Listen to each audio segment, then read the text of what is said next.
I remember the night clearly. It was the night the Baobab tree spoke. I was just a boy at the time, barely 12, with the world still vast and mysterious in my eyes. In the village of Nsuom, where the Akan people live, we have many stories, stories of gods, spirits and ancient ancestors who walk among us. My grandmother would often tell me that if you listened closely enough, you could hear the voices of those long gone in the rustling of the wind through the trees. But I never truly believed her. It was late in the evening when the storm came. My mother had sent me to fetch water from the river, and I had taken my time, enjoying the cool evening breeze. As I made my way back through the dense forest, the clouds gathered like a dark blanket over the sky. The thunder rumbled, shaking the earth beneath my feet, and I knew I had to hurry. But something called me. It came from the old baobab tree that stood at the edge of the village, near the sacred grounds where our ancestors are honored. That tree had stood for generations, older than the oldest man in the village. Some believed it was the gateway between the living and the dead. They said that when the wind whispered through its wide branches, it was the voice of our forebears speaking to us. I had always been skeptical. What could a tree, even one as old as the baobab, say to us? But that night, the storm was so fierce that even the animals had fled to their burrows, and there was a strange pull in the air. The winds carried something more than just the rain. It carried a sound, faint but clear, like a voice calling my name. Kwame. Kwame. It was a whisper at first, like the rustling of leaves, but it grew louder, more urgent, until I could no longer ignore it. Against my better judgment, I turned and walked toward the baobab. My feet moved of their own accord, as if the tree itself was pulling me closer. When I reached the ancient trunk, I could feel the energy of the earth pulse beneath me, as if the tree had its own heartbeat. And then it happened. The baobab's branches swayed in the wind, and from deep within the tree's hollow, I heard it again, clearer this time.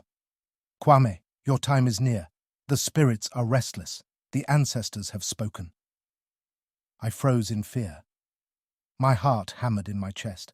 I wanted to run, to escape the voice that was not mine, but something held me there, rooted to the ground. Who are you? I managed to ask, my voice shaking. The wind picked up, swirling around me, and suddenly I felt the presence of something ancient, something watching. I could hear faint whispers all around me now, like voices from the past, the ancestors speaking to each other in a language I could almost understand.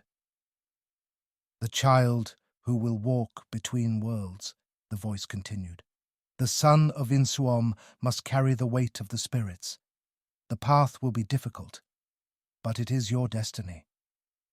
Before I could ask any more questions, the tree's branches shook violently, and the ground beneath me seemed to tremble. The storm that had been raging now ceased as suddenly as it had come.